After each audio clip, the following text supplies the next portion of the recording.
Hello, everybody. I hope you had a wonderful 4th of July weekend.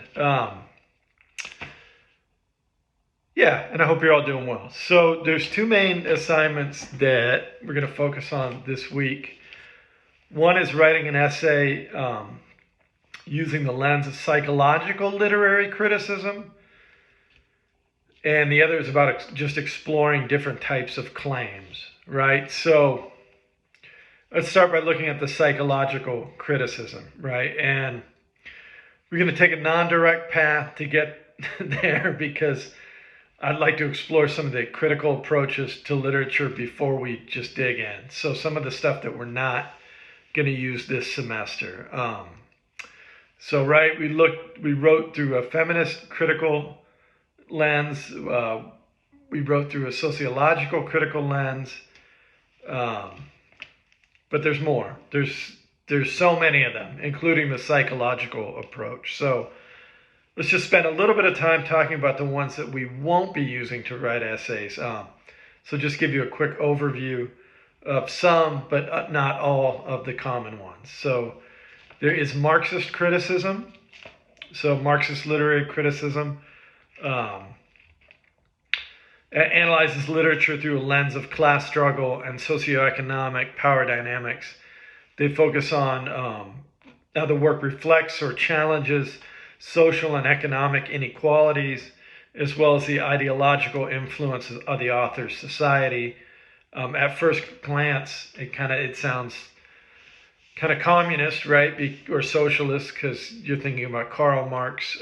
But even in kind of democratic or capitalist cultures, there are issues around work, labor, and inequalities. So, if this calls to you, at some point in your life, you could spend some time on the Google looking it up. And remember, this type of criticism is not just, it's not just a socialist or communist thing. There's historical literary criticism, which examines literary work in the context of the historical and cultural background, right? They explore how historical events, social conditions, and cultural movements influence the creation and reception of the text. So if you kind of think back to the essay you wrote on the life and adventures of Joaquin Murrieta, we looked at it through we brought it forward and looked at it through like a modern feminist lens, but we could have explored it through historical criticism as well, and our essays would have been substantially different, right? Instead of comparing it to our own values and beliefs, right, we would have focused more on the values and beliefs of the time in which it was written. So many of you touched on that historical criticism, but by a lot of you kind of pointed out that Yellowbird in many ways was a contemporary of his time, right? So historical criticism often explores the political, social, and cultural events that shape the author's worldview and influence their writing. Understanding the historical context helps to uncover motivations and intentions behind the work. Historical criticism also explores the reception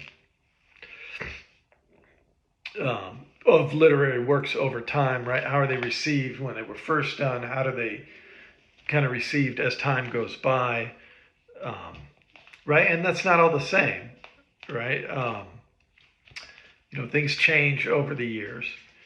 And, I can think of several movies and songs that were really popular when I was young that would probably not be given a warm reception now, right? So culture and attitudes are belief systems, right? They're not fixed things, right? They change. You can even look at I forget which one of you wrote about it, but you touched on kind of Disney princesses, right? And so you can look and think back in the day, a long time ago, how those Disney princesses were portrayed, what they looked like, how they acted, versus kind of today, right? So, yeah. So in the historical critical, you would explore the political, social, and cultural events of the piece in which the time period it was created, right? So Will we be criticized 100 years or 200 years later? Yeah, I think so. I think the way we treat the planet, it probably isn't going to look too good in a couple hundred years. And maybe the way that we, treat each other and animals, and, things change. So, anyways, there's another lens called formalism. Formalist criticism focuses on the formal elements of a literary work, such as structure, language, and style, right? You could look at Jamaica Kincaid. You could have taken kind of a formalist approach and looked at its structure. It emphasizes the text itself and its internal features rather than considering external factors like the author's background or historical context. Another lens is deconstruction, right? So it's a critical approach associated with Jacques Derrida, right? So you might encounter him later in college. It challenges traditional notions of meaning, language, and binary oppositions. Deconstructive critics often focus on the inherent contradictions and instability within a text, seeking to expose kind of the complexities and multiple interpretations. I mean, if you like taking stuff apart, that might be for you, So, if you like pointing out contradictions and things, or kind of finding the flaws and discrepancies, then you might really enjoy deconstruction. Rooting out hypocrites, right? So, do you guys all know the Yeats poem, "The Second Coming"? So, and it says, I think it starts with.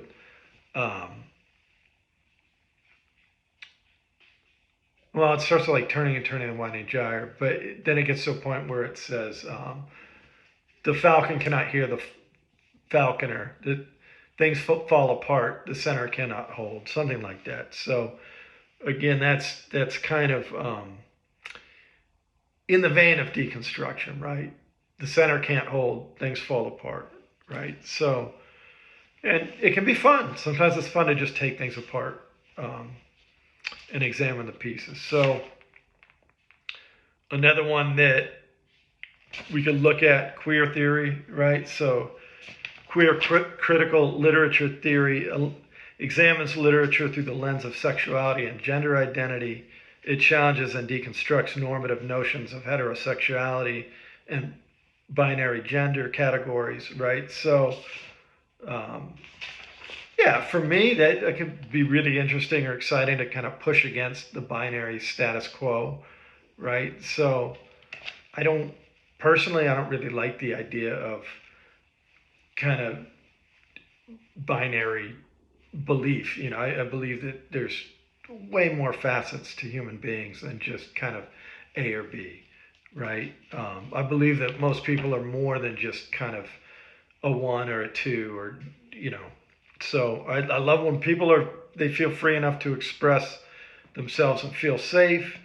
And anybody can use queer theory, right? You don't need to be any particular way to use that lens, right? Queer critics explore how texts represent and construct queer identities, desires, and experiences, as well as the social and political implications of these representations, right? So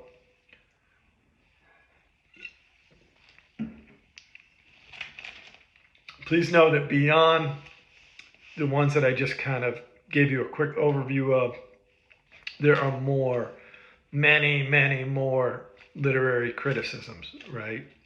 So, and they're not mutually exclusive, right? So often, as a regular student, who's not focused in one particular field, you might use 2, 3, or 4 different lenses in the same essay, right? If you think about, I don't know if this analogy will work, but if you think of like a paragraph as like a photograph, right? You might do one photograph with one lens, or a few of them, and then switch over and do a different lens. So there's nothing wrong. It's not an all or nothing thing, right? You can really mix up and use multiple things within the same essay, right? Unless, if it needs to be focused, then you'll focus it. But if not, these are all tools in your tool bag. right? If you're building a bookshelf, um, it's not like you can only use a hammer to build it, right? You have all these different tools, right? So you could even invent your own literary criticism, right? So that's my quick overview on that.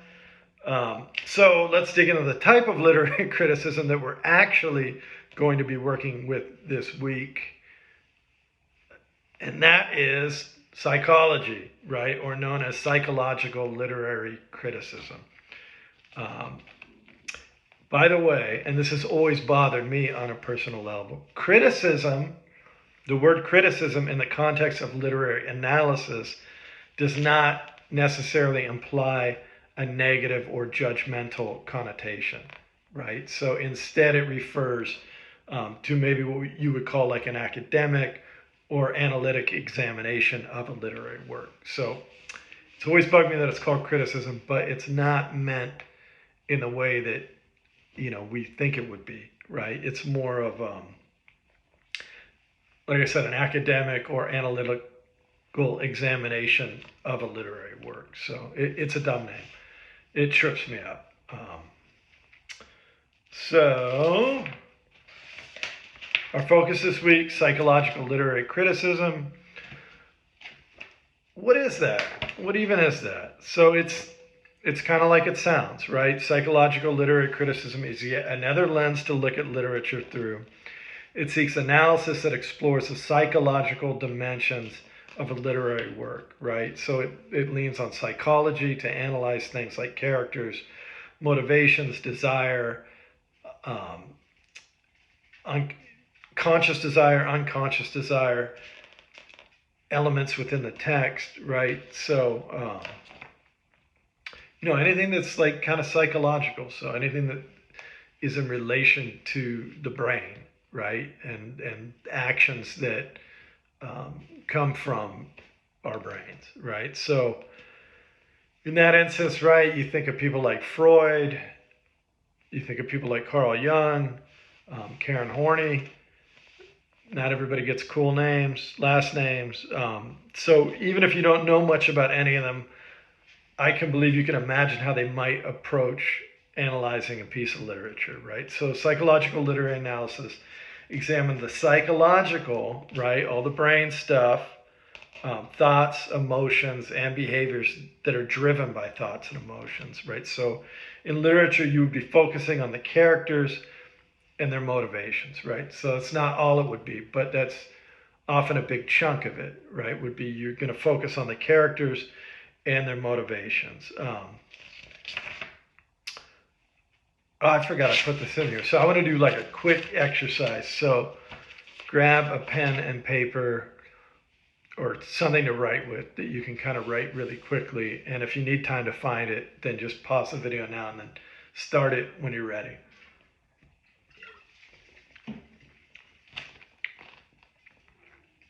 Okay, I'm going to assume that everybody's ready to write. So in one very quick sentence, I want you to answer this question. So just one sentence. What do you want?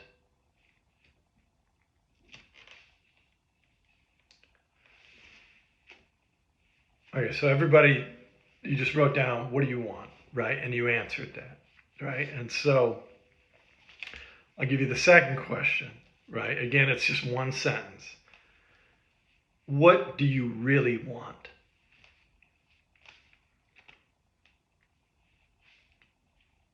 So tell me what you really want.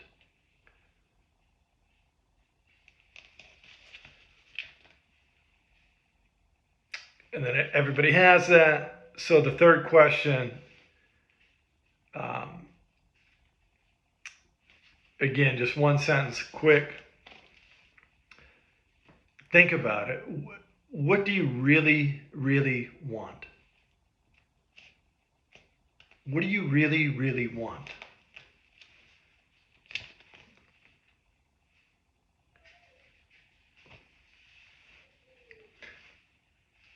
That's that. So that's kind of weird, right? You see how like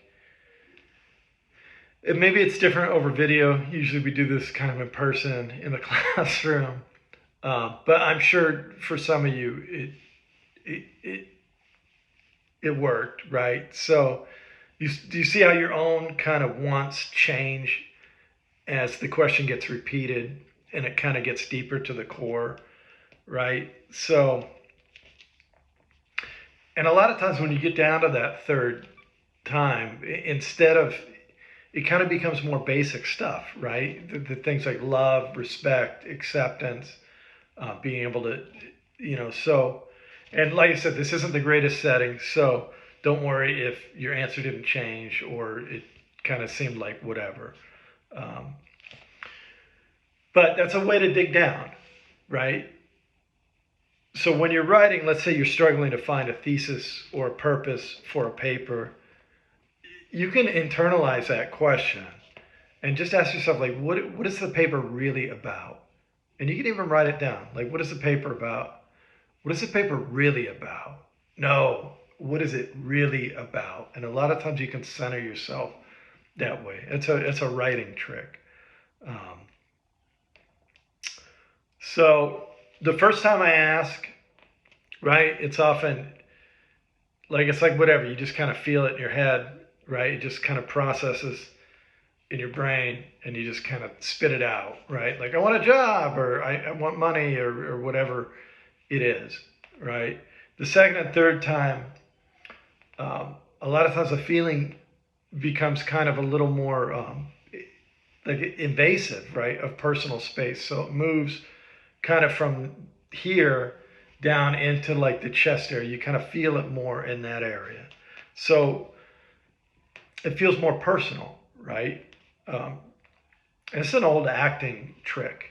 So sometimes the writing isn't all kind of up here, right? It doesn't all have to be cerebral. Sometimes you can kind of get to a place that's like in your chest or in your gut, right? So you can certainly use that approach while doing the psychological critical analysis. Ask yourself, while you're reading The House on Mango Street, like what does Esperanza want? And you can just think about it and go, nah, what does she really want? What do these other characters want? What is their motivation? What's really behind their motivation? So what is the story about? What's the story really about, right? So the repetition of the question, even within yourself, can activate your imagination and get you to look below the surface, right? So like the first time we ask, it's kind of surface level. Those questions kind of seek, and you can ask them to yourself while you're writing, they kind of seek to get below the surface. And that is so much of what psychology is, right? It's getting below the surface and trying to see the truth of things, right? So psychological literary analysis often explores the characters, the hidden desires, fears, and conflicts that drive their actions, right? And everyone I know has all three of these things. Every character is a psychological extension of somebody's imagination, right? It's not them, right? Of course it's not literally them, but it's born of them. It's born of somebody's imagination, right? So the characters that are kind of high value that we really think of as being kind of complete and fulfilling characters, oftentimes they do have hidden desires, fears, and things that drive their actions, right? So, I mean, even characters in Shakespeare, if you think of like Iago and Othello and, all the kind of classic literature and all the modern literature, there are all these hidden things. So I try to think of a movie that most of us have probably all seen. Yeah. So I'm going to go through it. So I picked Toy Story, right? So probably most of us have seen Toy Story. So if you think of like Buddy, or not Buddy, if you think of Woody and Buzz Lightyear, right? Woody gets all jealous and insecure that he'll be replaced when Buzz Lightyear shows up, right? Is that a psychological aspect of the film? Yeah, of course it is. And is that something that most of us can relate to, at least on some level, right? That a feeling of jealousness or insecurity that at some point we're going to get replaced, or even if it's just for a moment, right? And then Woody gets he gets all extra, and when he thinks that he's going to get replaced, right? So then through the film, it starts to explore feelings of abandonment, right? Separation anxiety, worry, fear, a need for reassurance, right? So those are all psychological elements of Toy Story. So it's exploring real life psychological themes, right? Our bonds with each other and what can happen when we're separated from those that we deeply care for, right? And then Woody's sort of just a mess, right? Yeah, so he's like a hot mess, right? Can I even say that? That's probably something that only people my age say now. I don't imagine you're saying hot mess. Maybe. It doesn't sound cool, right? It's it's probably something old people have clung to. Woody's a hot mess. Um, that should be the phrase. Woody's a hot mess. That is our secret. That's the code phrase that pays this week. Um, Either that or like, Mom, where's my meatloaf? So either Woody's a hot mess or Mom, where's my meatloaf? Either one of those will work. Right? So he starts getting this inferiority complex about Buzz being all cool and like high tech, right? And maybe that's like when we look at the Facebook, right? And you see all these like people are doing all these like cool things, right? And you're like, I wish like their lives look really cool, and we can look at it and maybe feel inferior and feel like, why isn't my life that cool? I don't really use the Facebook anymore because I'm rad. So, but, right, feeling inferior, it speaks to our desires of what? That we have a human desire for validation, and a lot of people have an internal struggle for self-esteem, right? Those are both very human things, right? And they're very present in Toy Story. And then eventually, right, Woody changes. Instead of trying to get rid of Buzz, he learns to communicate, and they both develop healthier ways of dealing with each other and their stresses, right? So another kind of part of the psychology of it, right? So all that stuff could be used in a psychological literary criticism, right? Analysis of Toy Story.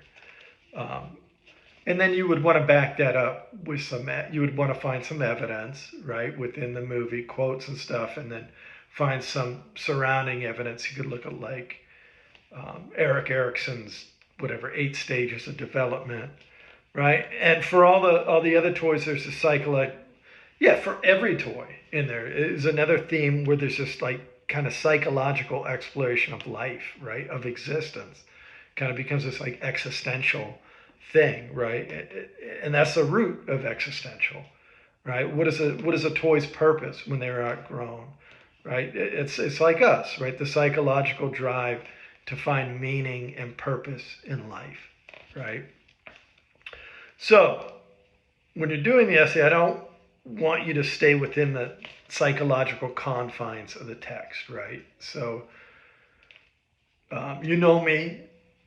I want you to break out into real life, right? So when you can relate the psychological elements to yourself or someone you know. So while you're writing this paper, that's one of my favorite parts, is when I get to see peaks of where you kind of take a text and you relate it back to yourself or somebody you know, right? And it creates a more personal reading experience. One of the primary focuses of literature is often to hold up a mirror to us and to help us see ourselves and our culture more clearly. So you're in part looking, right?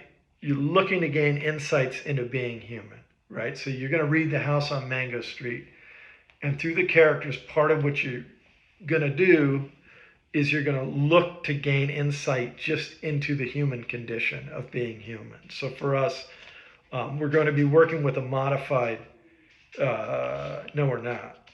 I found a really nice PDF copy of The House on Mango Street, and I put it up. And you'll notice that the words kind of split between the pages, and that's how it is in the book. Oftentimes line breaks at the end of pages are very intentional. So I gotta hurry up.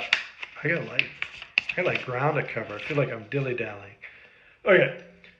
Consider including the following points that relate to psychological literary criticism, right? The artist's intention and their own personal background, right? So you could provide background bio for Sandra Cisneros, her psychological background, motivations for writing the book, how were the characters influenced by her own character or psychology, right? You can look at character analysis, the characters' minds and motivations. You can explore the conscious, and if you want to get freaky, you can explore the unconscious or subconscious, things like fears, hopes, desires, conflicts that are internal and external, right? So the approach looks at how the character's psychological states influence their actions and their decisions. For example, through the lens, you can focus on Esperanza, right? So when you're reading, you think, well, what does she desire? What does she want? What does she struggle with? Things like self-esteem, a want of more freedom, wanting to belong, right? Wanting to reach these dreams. And how do these parts of her mind and emotions influence her decisions, right? So can you relate to that? How do you relate to that? What can Esperanza's journey teach you or teach us about ourselves, right? Or your own journey with growing up? Are the things that are in Esperanza's mind just things that girls feel? Or are they human things, right? Are they bigger than just one gender or another gender, right? Are those feelings kind of just part of being human no matter how we identify, right? You don't have to look like her to be able to relate to many of the aspects of her, right? Because at the root of it, like I said, a lot of it is just kind of human emotions and psychology and feelings. So another approach, and you can use more than one of these, right, is the analysis looks at symbols, metaphors, images, signs, dreams, to uncover deeper meanings and the character's psychological states, right? I said that it also considers how the author's psychology and reader's interpretation plays a role, right? So I'll get to that in a little bit. The use of symbolism is significant in the novel. Remember, a symbol is something that represents something else, right? So for instance, the house on Mango Street, it represents a physical space, right? Because it is a physical space, but it's a symbol also for a psychological space, right? And it symbolizes Esperanza's desire for a real home, right? Something that reflects her true self and her journey for self-discovery and empowerment. All right, so think about it. Think about where you live or your home. Is it just a home, or is it a symbol? Or does it represent, at least in part, aspects of your journey, right? I even wrote this. I said, and don't even get me started about the symbolism in the monkey garden. So I once wrote a 6-page essay on the 5-page story of the monkey garden. So in that story and others, there's so much symbolism and so many symbolic things that you could really psychologically lean into. So in that story, I can kind of cover it. It's just a short little piece, right? There's things like the cage is symbolic, right? So is the garden itself, right? It leans into, for me, almost this kind of Garden of Eden place that after a while just gets kind of like junky, right? The garden's transformation can symbolize that loss of innocence, right, in human beings. And if you think of like a monkey trapped in a cage can symbolize how humans can become trapped in situations, right? So think about how trapped a lot of the community in the house on Mango Street might feel, right? So when you see details, know that Cisneros, she's not fucking around, right? So this is not a woman who is lazy with her words. There's every single word that Sandra Cisneros uses is intentional, right? And she's so deft at kind of symbolism and images that there's just kind of layers and layers and layers in this. So it's a cool book. It's a book you could read probably in like seventh grade and really love. And then you could read it your senior year in high school and you would have a different experience. And then you could read it as, a 40-something year old and see even more things. So it's a really neat book in that you kind of get different perspectives. Yeah, so she writes like few other human beings can write. And, like if you see the color green in her work, it means something. So one of the things that you can look at in terms of doing the psychological literary criticism, I get tired doing this. Normally, like in a classroom, I'd stop and we could talk. You can lean into developmental psychology, right? Because is Esperanza an adult?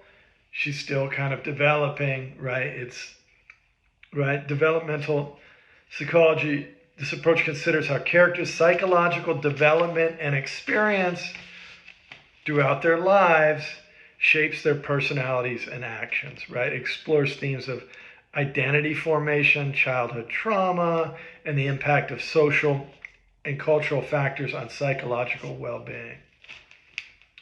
Mom, where's the meatloaf? God, what is she doing? Meatloaf, Mom! I never know what she's doing back there. Anyways, you can explain the impact of cultural and societal factors onto Esperanza's psychological well-being, right? So you can explore psychological themes around gender roles, race, socioeconomic constraints. Notice two of those things you've already written essays on, so you should be pretty good at understanding how these factors shape her perceptions of herself and her place in the world, right? So,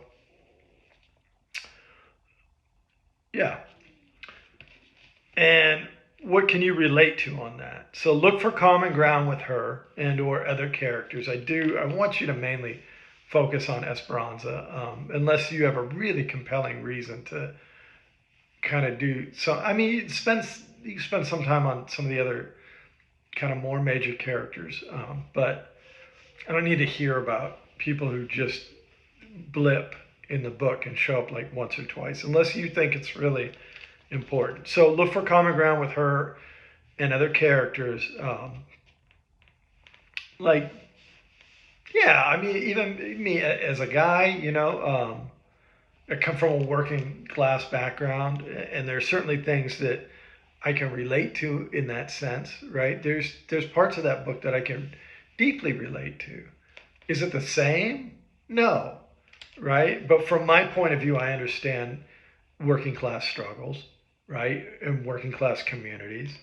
Will I ever know what it's like to be a young Latina girl?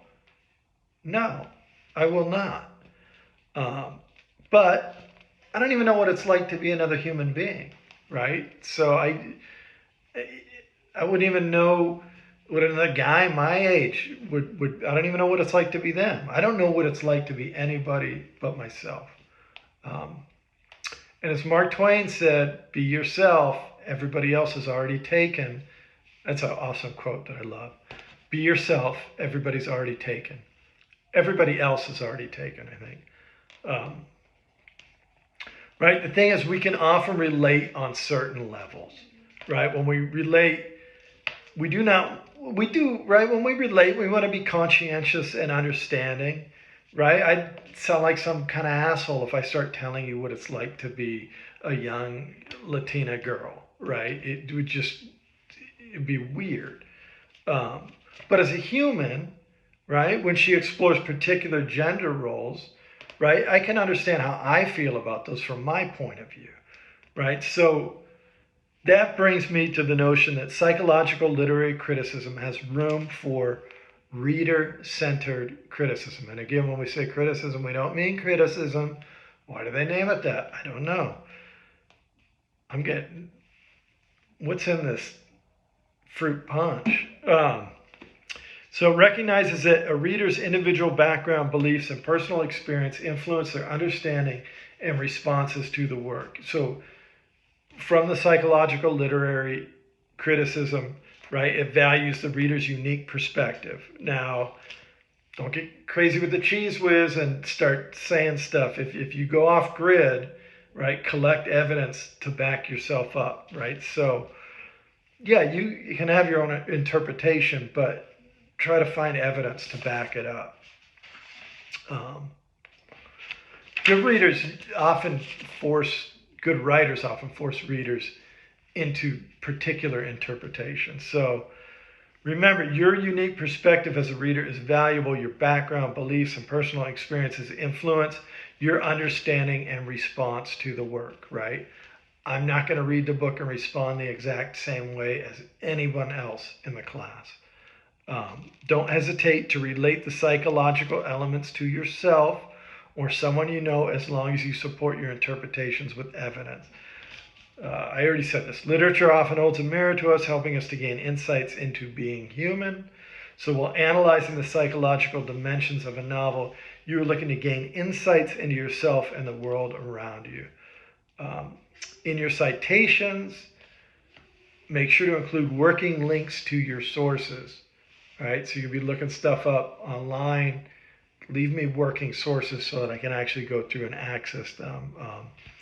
And if I don't get them, it can have a dramatic impact on your grade. So, oh my God, how much more do I have? Meatloaf, Mom.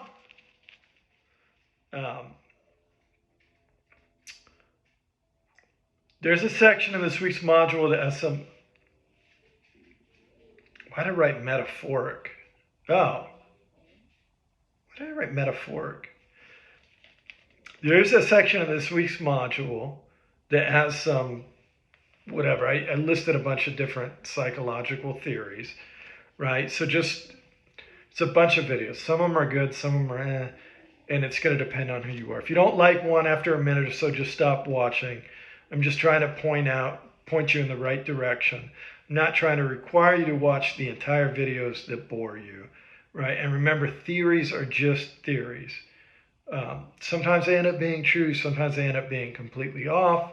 So you don't have to believe anything that's in them, right? We are in a critical thinking class. You don't have to believe shit about these theories. So I often find myself believing parts of theories and not believing other parts of theories, right? So I'm skeptical by nature. Yeah, like even look at Darwin, look how incorrect he was about like all sorts of stuff. I think he said in the evolution of man, he had and this is a quote, caused man to ultimately become superior to woman, especially superior in mental endowment of women, right? It's bullshit, right? Because at this point, decades and decades of research has unequivocally shown that men and women are equal in general intelligence, right? And do you think that had an effect? Darwin's kind of sexist beliefs? Of course it did. It reverberated through the entire world. Some people criticized him. I think I actually put a link. There's a woman who didn't have any formal degree, and she like really stuck it to him. But a lot of people clung on to that, right? And it became kind of a thing. So be skeptical.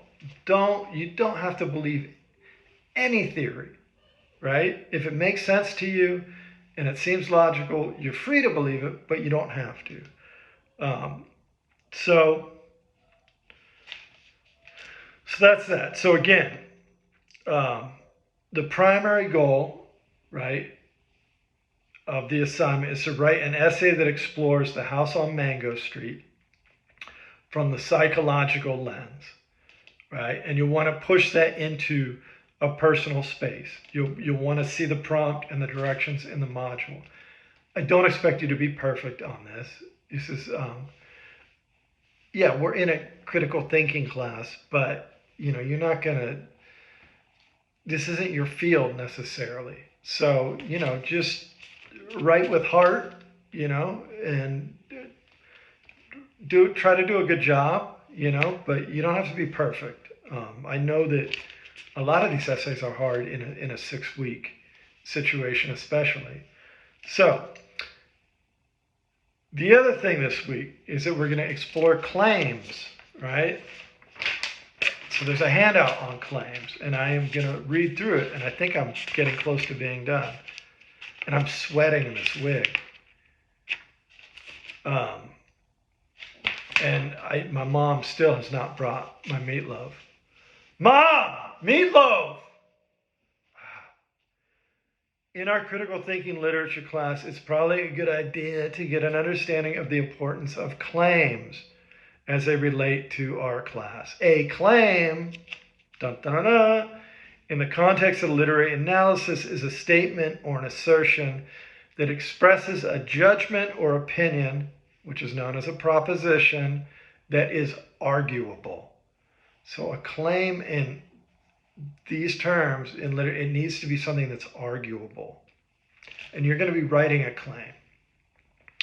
So again, a claim for us is a statement or an assertion, right? You're pushing it out there, that expresses an opinion that is arguable, right? So literature is full of places that invite different interpretations, right? So, for example, think of how many different people interpret religious texts differently from one another, right? Even if they believe that religion, they don't all see it the same way, right? So things that are written are full of claims that are arguable. An arguable claim is one that invites discussion, right? So part of what you're doing when you're writing these claims is you're trying to invite a conversation. Acknowledges that there would be multiple interpretations, so you go into this knowing like, hey, I'm going to make a claim. It's going to be about a paragraph long, and I know that there's going to be different interpretations for it. Your claim should be able to be supported or challenged with evidence and reasoning. So an assertion, you think the claim, right, kind of like, or writing this as, I see it this way, you might not, but I have some evidence to back up at least what I believe. And I know you will have some evidence to back up what you believe. So at this point, you don't have to do it right now, but I say you should go read Some Dreamers of the Golden Dream. So in the module, in there, you'll see the claim assignment. There will be a Joan Didion essay called Some Dreamers of the Golden Dream, which, by the way, is based on a true story. And yeah, it's interesting. So it's called Some Dreamers of the Golden Dream. It's not very long. It's like 11 or 12 pages. And while you read, think about what Didion is exploring, right? So this is based on a true story. So after you read it, I'm going to want you to make an effective claim about it, right? And then I say see assignment details. So here's an example of an effective claim in regards to Some Dreamers of the Golden Dream. And this took me a while to write. Claims are not really super easy to write. My claim, and I didn't want to take the most obvious claims because I want to save those for all of you. My claim is Didion's creative nonfiction writing style in Some Dreamers of the Golden Dream keeps the reader from seeing the objective truth. Her blending of facts with a creative writing style is unethical because it blurs the truth of the actual events. Instead of this being factual writing about a straightforward murder case, Didion, through a creative style of writing, turns the simple facts into a critique on material desires as they relate to the American dream. So that's my claim. In reality, do I believe that claim? No, I do not. But I'm claiming that Didion is writing immorally, right? Because she's using creative elements, and I'm claiming that it distorts it, and that because of that, she gets to make her moral point, right? So I don't believe my own claim, but I just wrote it. Yeah, but if I did believe it and I did write it, I would look for evidence to support it. So here would be some examples of non-valid claims, right? So remember, you're looking to make about a paragraph. So here are non-valid claims. The essay just depicts the downfall of Lucille Miller and her pursuit of the American dream. The essay is boring, is another one.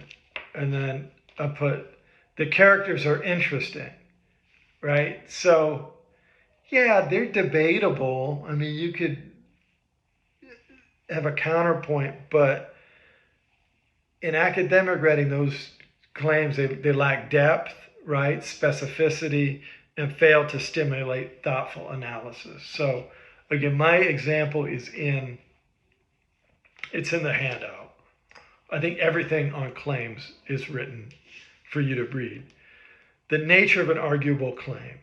The nature of an arguable claim in critical thinking about literature is to invite discussion, debate, and differing perspectives, stimulating thoughtful analysis. Arguable claims serve as a starting point for analyzing, looking deeply at multiple perspectives, gaining a deeper understanding of the complexities within a text, and encouraging the search for supportive evidence and reasoning, right? So characteristics of an arguable claim involve interpretation that goes beyond mere summary or description. So you want to think like, what do you want to claim that Joan Didion is really saying in this Some Dreamers of the Golden Dream? And make it, you're going to say something that you know somebody could disagree with. It acknowledges that different readers may have diverse interpretations of a text, and it is supported by evidence from the text and reasoned analysis. So the assignment, I really am almost done, invites you to create an effective claim based on your interpretation, your own interpretation of Some Dreamers of the Golden Dream.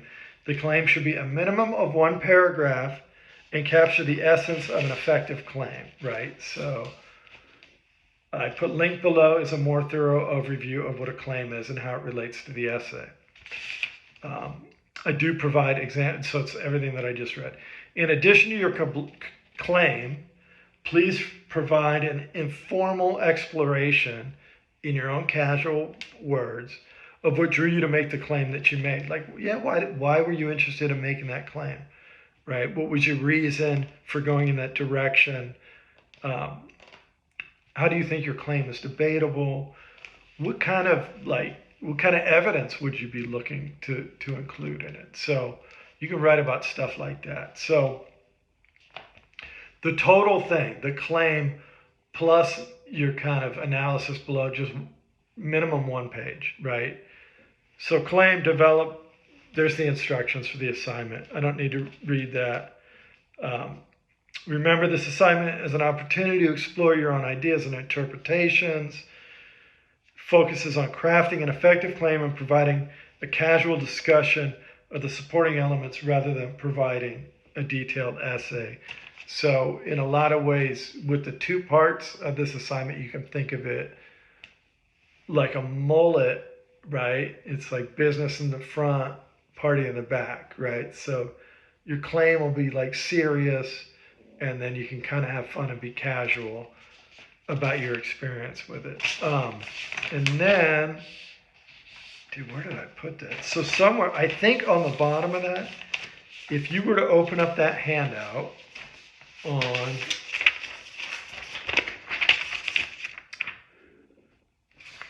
I put that overview of what a claim is on one of those. So it ends, but I left it. If you scroll down 2 more pages, there's like some hints in there.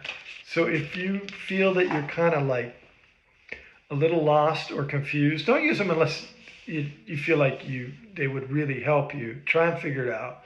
But if you feel a little bit kind of overwhelmed or stuck with how to look at some dreamers of the golden dream, because we're not in a classroom to actually talk about it, then look in there. It'll be blank, and then keep scrolling down, and you'll see like kind of a little chunk of information that should help point you in the right direction. So I think that's it. Meatloaf, Mom! So remember those code phrases. Is it meatloaf? Mom, where's the meatloaf? Where is my meatloaf? And then, I don't remember what the other one was, but you probably do. Bye.